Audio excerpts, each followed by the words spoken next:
Hello friends, welcome back to YouTube channel. तो भाइयों, आज हम जो सवाल करेंगे वो उन लोगों के लिए बेनिफिशियल है जिन्होंने पहले पूरा सिलेबस एक बार पढ़ रखा है। क्योंकि होता क्या है कि समझने के लिए पढ़ना और एग्ज़ाम में करने के लिए पढ़ना दोनों ही अलग अलग चीज़ें हैं। तो जो लोग पहली बार गणित पढ़ रहे हैं वो इस वीडियो को स्किप कर सकते हैं, क्योंकि उनके लिए परसेंटेज टॉपिक की एक अलग वीडियो अपलोड होगी। क्योंकि मेरे कांटेक्ट में कुछ लोग हैं जो सिलेबस पढ़ना चाहते हैं। तो आइए शुरुआत करते हैं। ये रहा पहला प्रश्न आपकी स्क्रीन पर। तो सवाल है कि एक भिन्न का अंश इसके हर से 6 कम है यदि इसके अंश में 1 घटाया जाए और इसके हर में 5 जोड़ा जाए तो इसका हर इसके अंश से 4 गुना हो जाता है। भिन्न ज्ञात कीजिए। देखो, पहली लाइन में दिया गया है कि इसका अंश हर से 4 कम है, नहीं 6 कम है। तो अंश और हर का डिफरेंस या तो 6 आना चाहिए या फिर 6 का मल्टीपल आना चाहिए। तो ऑप्शन चेक करते हैं। इन दोनों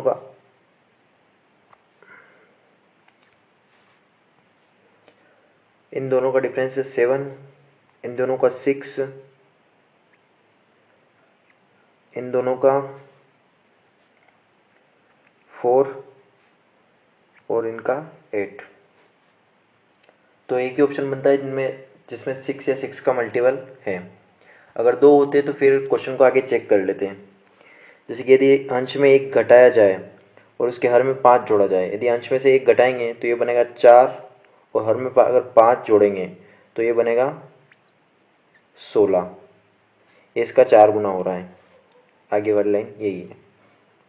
तो सवाल है किशोर उसकी पत्नी और उसके बच्चे की औसत आयु 6 वर्ष पूर्व 38 वर्ष थी और उसकी पत्नी और उसके बच्चे की औसत आयु 8 वर्ष पूर्व 32 वर्ष थी। तो किशोर की वर्तमान आयु ज्ञात कीजिए। तो 6 साल पहले तीनों की एवरेज एज क्या थी? 38 ईयर्स। और 8 साल पहले उसके बच्चे और उसकी पत्नी की एवरेज आयु वो थी 32। अगर पत्नी और बच्चे की 8 साल पहले एवरेज आयु 34 थी तो 6 साल पहले क्या होनी चाहिए? 34। लेकिन जब तीनों की एज का एवरेज निकाला गया तो आया 38। ये इससे कितना ज़्यादा है? 4 साल। यानी कि 4 साल तो उसकी पत्नी के और 4 साल उसके बेटे के, टोटल 8 साल ज़्यादा हो रहे हैं। और ये 8 साल किसकी वजह से ज़्यादा आए हैं? किशोर की वजह से। यानी किशोर की एज होगी 38 प्लस 8 46। और किशोर की वर्तमान आयु पूछी है। ये 6 साल पहले की है तो वर्तमान आएगी 52। तो अगला सवाल अलजेब्रा का है और ये एक फिक्स पैटर्न का सवाल है। ऐसे सवालों की इतनी प्रैक्टिस करना है कि ये मेंटली हो जाए। तो x square plus 1/x² is equal to 7। तो यहाँ से x प्लस 1/x की वैल्यू क्या आएगी? √7 प्लस 2 यानी कि 3। और फिर x³ प्लस 1/x³ की वैल्यू निकालनी है तो होगा 3 का क्यूब माइनस 3 इंटू 3 यानी कि 27 माइनस 9 वो बनेगा 18। यहाँ से जब x प्लस 1/x की वैल्यू निकालेंगे तो ये बनेगा √7 प्लस 2 यानी कि √9, उसकी वैल्यू आएगी 3। और जब x³ प्लस 1/x³ की वैल्यू निकालेंगे तो ये 3 का क्यूब बनेगा यानी कि 27 माइनस 3 इंटू 3 9 27 माइनस 9 18। अगला सवाल है कि एक वस्तु के क्रय मूल्य पर 15% की छूट के बाद उसका विक्रय मूल्य एक दूसरी वस्तु के क्रय मूल्य पर 25% की छूट दिए जाने के बाद उसके विक्रय मूल्य के बराबर है। यदि दोनों वस्तुओं के क्रय मूल्यों का योग 640 है तो प्रत्येक वस्तु का विक्रय मूल्य ज्ञात करना है। माना पहली वस्तु x है, इसका निकालना है हमें 85%, क्योंकि 15% की छूट दी गई है। और दूसरी वस्तु y है, जिसका क्रय मूल्य y है, इसका निकालना है हमें 75%। तो यहाँ से आएगी x और y की वैल्यू आएगी, ये 5 से सिंप्लीफाई होगा, ये आएगी 15/17। तो यहाँ हम ध्यान से देखें तो ये क्रय मूल्य की रेशनल वैल्यू है, एग्जैक्ट वैल्यू नहीं है, रेशो में दे रखी है। और हमें पूछा है कि इसका विक्रय मूल्य। तो जब हम इसकी एग्जैक्ट वैल्यू निकालेंगे और उसका 85% और 75% निकालेंगे तो वो आएगा विक्रय मूल्य। तो यहाँ से पता चलता है कि आंसर 17 का भी मल्टीपल होगा और 15 का भी मल्टीपल होगा। तो चेक करते हैं, ये 17 का मल्टीपल नहीं है, ये भी 17 का मल्टीपल नहीं है, ये दोनों 17 के मल्टीपल हैं। अब 15 में होता है 3 और 5, 5 के दोनों मल्टीपल हैं, लेकिन 3 से 255 ही घटेगा, 340 नहीं घटेगा। तो ज़रूरी नहीं कि पूरी कैलकुलेशन करें, आधी कैलकुलेशन से सवाल बनाया जा सकता है, लेकिन आपकी सोचने की क्षमता होनी चाहिए कि ये रेशनल वैल्यू है, इसी का हमें विक्रय मूल्य निकालने के लिए इसी क्रय मूल्य का 85 और 75% निकालना पड़ेगा। जब आप बहुत सारे सवाल करते हो तो ये ऑटोमेटिकली आ जाता है। तो अगला सवाल है कि ABC किसी काम को अलग अलग क्रमशः 18, 36 और 54 दिन में कर सकते हैं। उन्होंने एक साथ काम करना शुरू किया, लेकिन B और C ने काम पूरा होने से 5 दिन और 10 दिन पहले काम छोड़ दिया। कितने दिनों में काम पूरा हुआ? टाइम एंड वर्क से ऐसे सवाल आते हैं एग्जाम में, जो हमें क्वेश्चन में पूछा जाता है कि पूरा काम कितने दिनों में हुआ। तो जो लोग बीच में काम छोड़ के जा रहे थे, हम उनसे काम नहीं छुड़ाते हैं, और जो जितने दिनों के लिए वो काम छोड़ के जाते हैं उतने दिन उनसे काम करवा लेते हैं, ताकि क्या है कि आंसर निकालने में आसानी हो। तो ABC, ये 18, ये 36, ये 54। एलसीएम लेने का तरीका होता है कि जो सबसे बड़ी वैल्यू है उसका मल्टीपल चेक करते जाओ।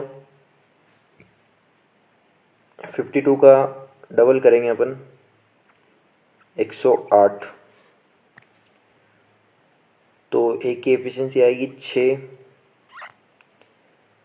बी की आएगी 3 और सी की आएगी 2। अब बी ने 5 दिन के लिए काम छोड़ा था, यानी कि 5 दिन तक 3 एफिशिएंसी से काम करेगा, तो ये 15 काम एक्स्ट्रा करेगा यूनिट। ठीक है, सी ने 10 दिन के लिए काम छोड़ा, तो ये करेगा 20 यूनिट प्लस 108, तो ये बनेगा 143 और टोटल एफिशिएंसी आएगी 11। इससे जाएगा 13 बार। अगला सवाल है कि 2 अंकों वाली एक संख्या में इसके इकाई का अंक इसके दहाई के अंक से 2 अधिक है, और दी गई संख्या इसके अंकों के योग का गुणनफल 460 है, वो संख्या ज्ञात कीजिए। तो सबसे पहले इकाई का अंक बड़ा होना चाहिए, यानी कि ये ऑप्शन नहीं होगा। दूसरी बात, दोनों के बीच का डिफरेंस 2 या 2 का मल्टीपल होना चाहिए, यानी कि ये ऑप्शन भी नहीं होगा।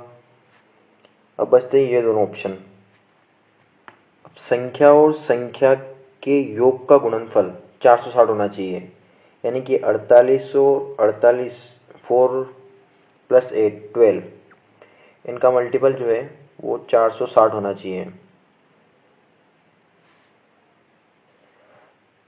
देखो, जब 48 का इंटू हम 10 में भी करेंगे तो ये बन जाएगा 480, यानी कि ये ज़्यादा चला जाएगा। तो एक ही ऑप्शन हमारे पास बचता है, ये। इन दोनों का 4 और 6 होंगे 10, 10 और 46 का इंटू जब करेंगे तो 460 बनेगा। तो कैलकुलेशन अगर करनी भी पड़े तो पूरी कैलकुलेशन नहीं करनी है, और एग्जैक्ट कैलकुलेशन चाहिए भी तो कैलकुलेशन को ब्रेक करके करना सीखें, ताकि उससे क्या है कि इजीली हो जाती है कैलकुलेशन। अगला सवाल है कि 38 गेंदों को 2240 में बेचने पर 6 गेंदों के क्रय मूल्य के बराबर हानि होती है। एक गेंद का क्रय मूल्य ज्ञात कीजिए। तो किसी सेलर ने 38 गेंदें बेची और उसे 2240 रुपये मिले। उसने देखा कि इन 2240 में तो मैं सिर्फ 32 गेंदें खरीद के लाया था, यानी कि जो अमाउंट सेलर को प्राप्त हुआ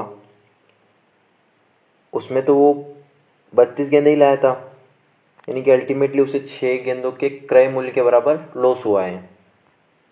तो यहाँ से यूनिट डिजिट देखते हैं, 2 से जाना है 4 पे, तो या तो यूनिट डिजिट 2 आ सकता है या फिर आएगा 7, क्योंकि 2 का जब 2 में करते हैं तो 4 बनता है, या फिर 2 का 7 में करते हैं तब 14 बनता है। तो 2 ऑप्शन में है नहीं, ऑप्शन में है केवल 7।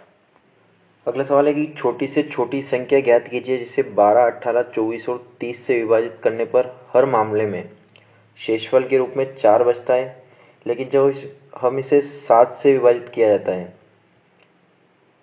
तब कोई शेषफल नहीं बचता है, यानी कि 7 से वो संख्या पूरी पूरी डिवाइड होगी। तो जहाँ भी प्राइम नंबर की बात हो ना, तो सबसे पहले ऑप्शन चेक करना है। तो ये ऑप्शन 7 का मल्टीपल नहीं है, ये भी नहीं है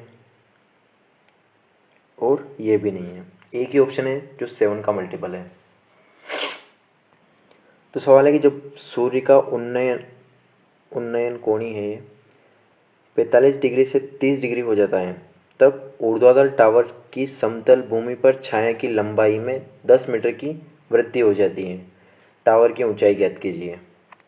तो ये दो एंगल को मिक्स करके बनाया गया क्वेश्चन है। ऐसे बनेगा कि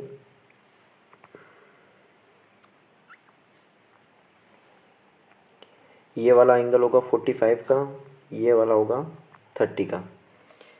पिछली बार मैंने ये बताया कि यहाँ से यहाँ की डिस्टेंस ये पूरी 30 डिग्री वाली ये होती है √3 और 45 की होती है ये वाली यहाँ से यहाँ तक की 1।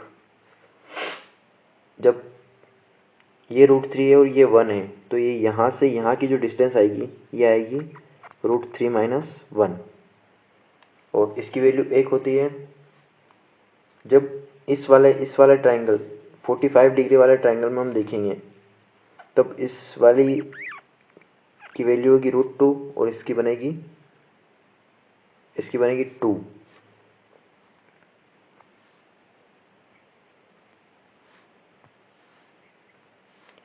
ठीक है, तो हमें छाया की लंबाई में वृद्धि दे रखी है। ठीक है, तो जब ये 45 का डिग्री का एंगल था तब ये लेंथ थी 1 यूनिट, और जब ये यहाँ से यहाँ तक बढ़ी तो ये लेंथ है हमारे पास √3 - 1। इस √3 - 1 की वैल्यू दे रखी है 10, यानी कि 10/√3 - 1। और हमें निकालनी है टावर की ऊंचाई, ये रही हाइट, 1 की वैल्यू निकालनी है। ठीक है, इस वन का कोई मतलब नहीं है। जब इसको सिंप्लीफाई करेंगे, इसको कहते हैं हर का परिमेयकरण। जब इसको सोल्व करेंगे तो ये नीचे बनेगा 3 - 1 यानी कि 2। जब 2 को हम 10 से डिवाइड करेंगे तो ये बनेगा 5/√3 + 1।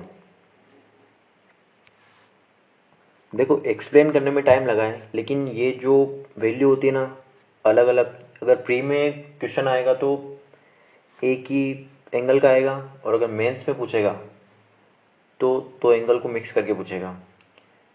ये जो आज सारे सवाल करा रहा हूँ मैं, ये सारे CGL मेंस के सवाल है, एक ही शिफ्ट के हैं। शिफ्ट की डिटेल मैं लास्ट में बता दूंगा, लेकिन ये हाइट एंड डिस्टेंस का मेंस में पूछा गया सवाल है। लेकिन अगर ये डायग्राम अगर माइंड में है तो इस सवाल का सॉल्यूशन कोई ज़्यादा बड़ा नहीं है, केवल इतनी सी कैलकुलेशन करनी है। अगला सवाल है कि एक लंबवृत्तीय शंकु की ऊंचाई और व्यास का अनुपात 6:5 है और उसका आयतन 2200/7 सेंटीमीटर स्क्वायर है। इसकी तिर्यक ऊंचाई ज्ञात करनी है। देखो, शंकु में ऊंचाई, रेडियस और जो तिर्यक ऊंचाई है, ये तीनों 90 डिग्री के कोण बनती है, यानी कि ये हमेशा ट्रिपलेट्स में होती है। और सबसे लंबी साइड जो होती है वो तिर्यक ऊंचाई होती है, भुजा। तो यहाँ चेक करते हैं कि हाइट की वैल्यू दे रखी है 6, रेडियस की वैल्यू दे रखी है 5/2, ये व्यास दे रखा है, ये रेशनल वैल्यू है। जब हम इसको सिंप्लीफाई करें थोड़ा सा, तो ये इसका डबल, इस 2 को हटा दे, ये 12 बनेगा, ये बनेगा 10, और ये एक ट्रिपलेट होता है,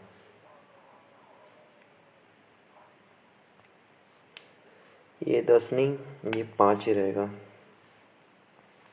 ये 5 और 5 12 13 का एक ट्रिपलेट होता है, और ऑप्शन में भी ये दिया गया है। ये शंकु का चित्र कुछ ऐसा बनता है, यहाँ पे 90 डिग्री का एंगल बनता है। अगला सवाल कि एक शंक्वाकार टेंट में 25 व्यक्तियों को बैठाना है। प्रत्येक व्यक्ति को 4 मीटर स्क्वायर जगह और सांस लेने के लिए 80 मीटर क्यूब हवा चाहिए। टेंट की ऊंचाई ज्ञात कीजिए। ये क्वेश्चन एरिया और वॉल्यूम दोनों को मिक्स करके बनाया गया है। देखो, शंक्वाकार टेंट जिसने जगह कितनी घेर रखी है, 25 व्यक्ति बैठे हैं और प्रत्येक व्यक्ति ने 4 मीटर स्क्वायर जगह घेर रखी है, यानी कि 100। और शंक्वाकार है तो एक वृत्त बनाएगा वो, यानी कि ये वैल्यू है πr स्क्वायर की। अब अगला दिया है उसका आयतन। 25 लोग बैठे हैं और हर एक की सांस लेने की जो कैपेसिटी है वो 80 मीटर क्यूब दी गई है, यानी कि ये दिया गया है उसका आयतन। शंकु का आयतन क्या होता है, 1/3 πr स्क्वायर h। इसकी वैल्यू दी गई है 25 × 80। अब यहाँ इसकी वैल्यू भी हमें गिवन है, तो इसको हटाकर हम इसकी वैल्यू रख देते हैं।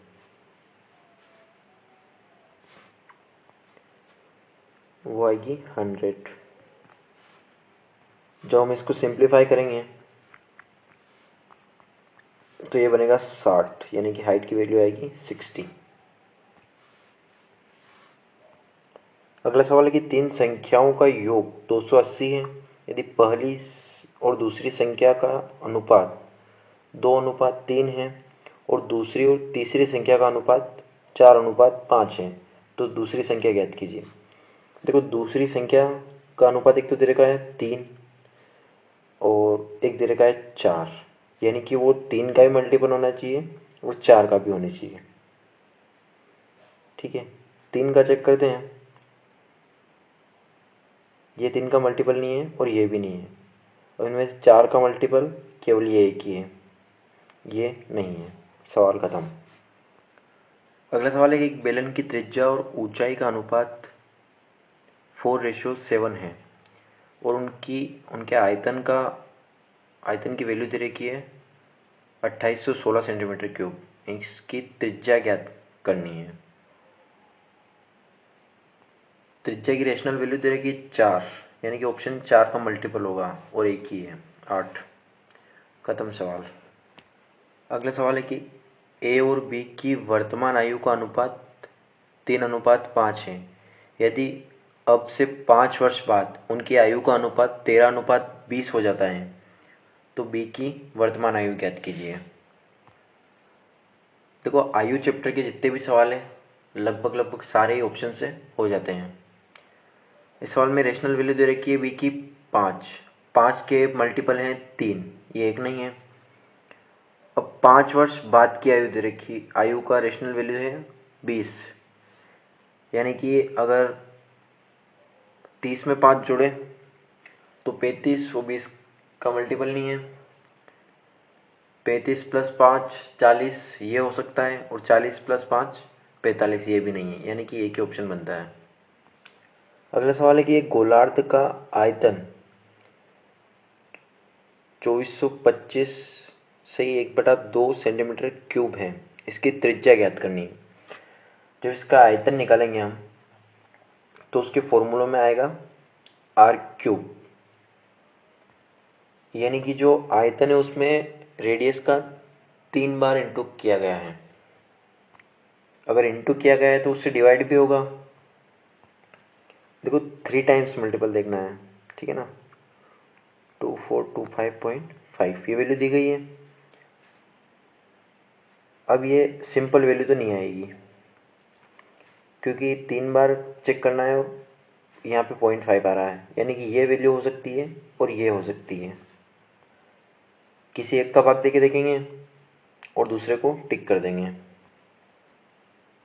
तो हम 10.5 के मल्टीपल चेक करते हैं। जब इसको इससे काटेंगे तो ये जाएगा 2 3 1, पूरा पूरा भाग चला गया, यही आंसर होगा। अगला सवाल है कि 1,50,000 की धनराशि को ABC के मध्य इस तरह विभाजित किया जाना है जिससे उन्हें क्रमशः 20%, 30% और 50% प्राप्त हो। ए को उतनी धनराशि प्राप्त हुई जितनी उसे एक और धनराशि के बंटवारे में मिली थी, जिसे उन तीनों के मध्य 50, 30 और 20 के अनुपात में विभाजित किया गया था। ज्ञात कीजिए कि बी उन दोनों बंटवारों में कुल कितनी धनराशि प्राप्त हुई। तो बी को कितनी धनराशि प्राप्त हुई ये निकालना है। देखो पहली और दूसरी धनराशि के बीच में एक ही कनेक्शन दे रखा है, वो है ए का, और हमें निकालना है बी का अमाउंट दोनों राशियों का मिलाकर। यानी कि ए की धनराशि जो पहले अमाउंट की थी उसका 20%, दूसरी जो धनराशि है उसके 50% के इक्वल है, और हमें निकालना है दूसरी धनराशि का 30%, जो कि है बी का अमाउंट, इसका 30% निकालें तो ये बनेगा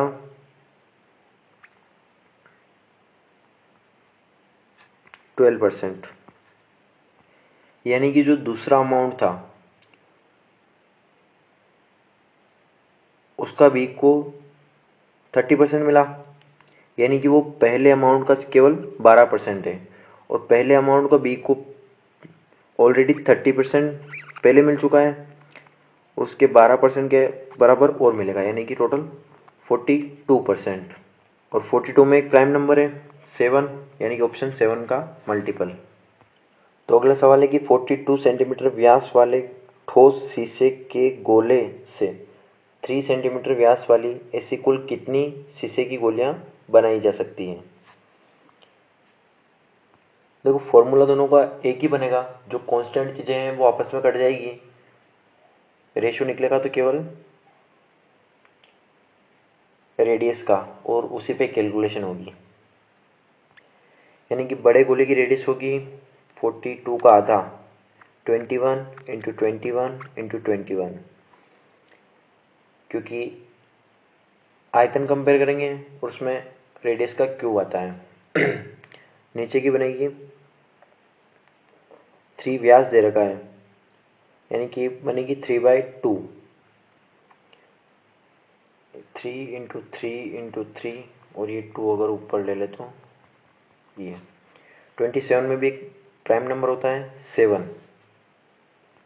यूनिट डिजिट सेम दे रखे हैं तो उससे बात बनेगी नहीं, कैलकुलेशन भी बहुत डिफ़िकल्ट है, तो प्राइम नंबर लग सकता है यहाँ पे। प्राइम नंबर चेक करते हैं।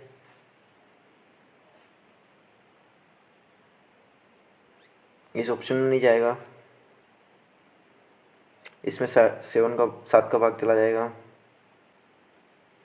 इसमें भी नहीं जाएगा और इसमें भी नहीं जाएगा, यानी कि एक ही नंबर है जिसमें 7 से भाग जाएगा।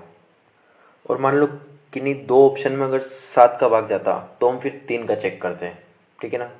कैलकुलेशन अगर बड़ी दे रखी है तो एग्जामिनर ने या तो प्राइम नंबर छुपाया होगा या फिर यूनिट डिजिट।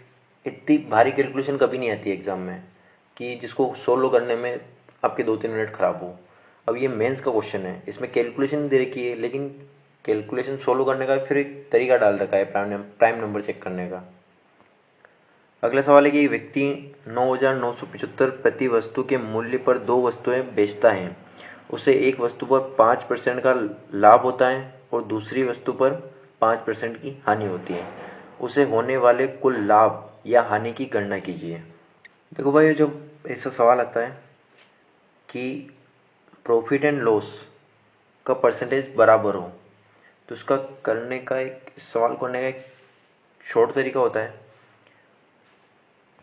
कि परसेंटेज वैल्यू डिवाइड बाय 100 और इन दोनों का स्क्वायर। इस कंडीशन में हमेशा लॉस ही होता है। प्रॉफिट और लॉस दोनों अगर बराबर परसेंटेज के रेशो में तो इस कंडीशन में हमेशा लॉस होता है। तो दोनों वस्तु की प्राइस एक ही तरह की है, यानी कि 2 से मल्टीप्लाई कर देते हैं इसको। 9975, इसका ये बनेगा 25/1000। ठीक है। अब यहाँ पे एग्जैक्ट वैल्यू नहीं आएगी, ठीक है, क्योंकि 0 से काटने के लिए 5 और 2 के मल्टीपल ज़्यादा चाहिए, ऊपर 2 एक ही है तो 0 पूरा कटेगा नहीं, यानी कि एग्जैक्ट वैल्यू तो नहीं आएगी। तो हम इसे एग्जैक्ट नहीं लेते हैं, थोड़ा अप्रोक्स लेते हैं। इसको मान लेते हैं हम 9,975 को हम 10,000 ले लेते हैं। ठीक है, इससे ये कट जाएगा और ये बनाएगा 50 का लॉस।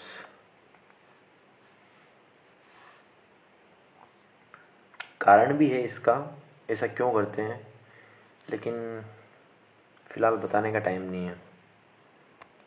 अगला सवाल है, किसी त्रिभुज के आधार को आगे बढ़ाने पर दोनों ओर बनने वाले बहिष्कोण 121 और 104 डिग्री हैं। त्रिभुज के सबसे बड़े कोण का मान ज्ञात कीजिए। तो आपको सभी को बताया होगा कि किसी भी आकृति के बाह्य कोणों का मान कितना होता है, 360 डिग्री। तो जैसा सवाल में बोला गया है कि त्रिभुज के आधार को दोनों तरफ बढ़ाना है और ये वाले दोनों एंगल हमें दे रखे हैं 104 और 121। हमें पता है कि ये पूरा जो एंगल होता है ये 180 डिग्री का होता है, यानी कि ये इसकी वैल्यू आएगी 59 और इसकी आएगी 76। अब अंदर के तीनों कोणों का मान होता है 180। तो यहाँ पे देखें तो 70 और 70 लगभग 140 ही हो रहा है, यानी कि वो इन दोनों से छोटा ही आएगा। और सबसे बड़े कोण का मान पूछा है हमसे, वो आएगा 76। एंगल पे जो क्वेश्चन बनते हैं उनकी कोई शॉर्ट ट्रिक नहीं होती है, बस कंसेप्ट क्लियर होना चाहिए। सारे एंगल्स कैसे बनते हैं, क्या बनते हैं, उनकी वैल्यू क्या होती है, ये अगर पता है तो एंगल का क्वेश्चन कभी गलत नहीं होता है। अगला सवाल है कि यदि किसी गोले का पृष्ठीय क्षेत्रफल 1386 सेंटीमीटर स्क्वायर है तो इसका आयतन कितना होगा। तो गोले का पृष्ठीय क्षेत्रफल का सूत्र क्या होता है, 4πr स्क्वायर, और आयतन का सूत्र होता है 4/3πr³। 4 भी है, पाई भी है, आर स्क्वायर है, यानी कि ज़रूरत किसकी है, r/3 की है। इन सबको साइड में भी हटा लें हम। वैल्यू एग्जैक्ट दे रखी है, पाई अलग से दे रखा है, यानी कि पाई का मल्टीपल किया हुआ है यानी कि सवाल में 22/7 का मल्टीपल किया गया है। क्या हम यहाँ से इस 22 में छुपे 11 जो कि एक प्राइम नंबर है, इसका मल्टीपल चेक नहीं कर सकते ऑप्शन में। ये चीज़ जितने भी मेंसुरेशन के सवाल हैं जिनमें पाई की वैल्यू डाल के आंसर दिए जाते हैं, हम उन सभी में चेक कर सकते हैं। ठीक है, तो इन ऑप्शन में अगर हम 11 का मल्टीपल चेक करें तो केवल ये एक ही ऑप्शन है जिस 11 का भाग पूरा जाएगा, ना इसमें जाएगा, नहीं इसमें जाएगा, और नहीं इसमें जाएगा, इन तीनों में नहीं जाएगा। प्राइम नंबर एक बहुत अच्छा तरीका है कैलकुलेशन को कम करने का या फिर कैलकुलेशन अधूरी करने का। अगला सवाल है 15,725 की धनराशि वार्षिक रूप से चक्रवृद्धि किए जाने वाले कितने प्रतिशत ब्याज दर पर 3 वर्षों में 21,952 हो जाएगी। तो 3 सालों का दे रखा है चक्रवृद्धि ब्याज, तो क्लियरली दिख रहा है कि 15,625 और 21,952 क्यूब याद होने चाहिए। ये क्यूब है 15,625 25 का, और इधर ये है 28 का, यानी कि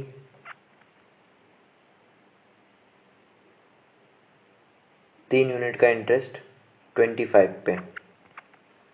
तो परसेंटेज वैल्यू निकालनी है। 1/25 की वैल्यू क्या होती है? 4%, इसका 3 गुना यानी कि 12%। अगला सवाल है एक समबहुभुज का आंतरिक कोण उसके बाह्य कोण से 90 डिग्री अधिक है, बहुभुज में भुजाओं की संख्या ज्ञात कीजिए। अभी थोड़ी देर पहले बताया मैंने कि किसी भी आकृति के सभी बाह्य कोण उनका योग होता है 360 डिग्री। देखो इस क्वेश्चन में एक और चीज़ है कि आंतरिक कोण और बाह्य कोण का योग कितना होता है?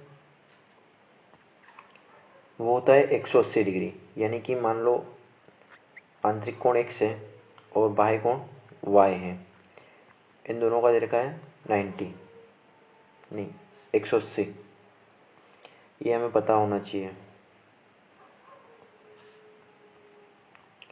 और इन दोनों का डिफरेंस आंतरिक कोण बाह्य कोण से 90 अधिक है, यानी कि इनका डिफरेंस दे रखा है 90।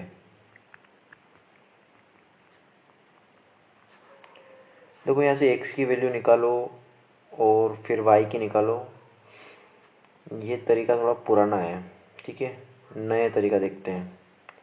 जब ऐसा कुछ सवाल में दिया गया हो तो हमें बताएं कि ये जो है x माइनस वाई, ये इन दोनों वैल्यू की डिफरेंस की वैल्यू है। अगर ये 90 मैं टोटल वैल्यू में से हटा दूं तो क्या फिर उसके बाद दोनों चीज़ें बराबर हो जाएगी, दोनों वैल्यू बराबर हो जाएगी, एवरेज वैल्यू हो जाएगी उन दोनों की। यानी कि 180 में से अगर 90 निकाल दें तो x और y की वैल्यू हो जाएगी 45 45, ठीक है।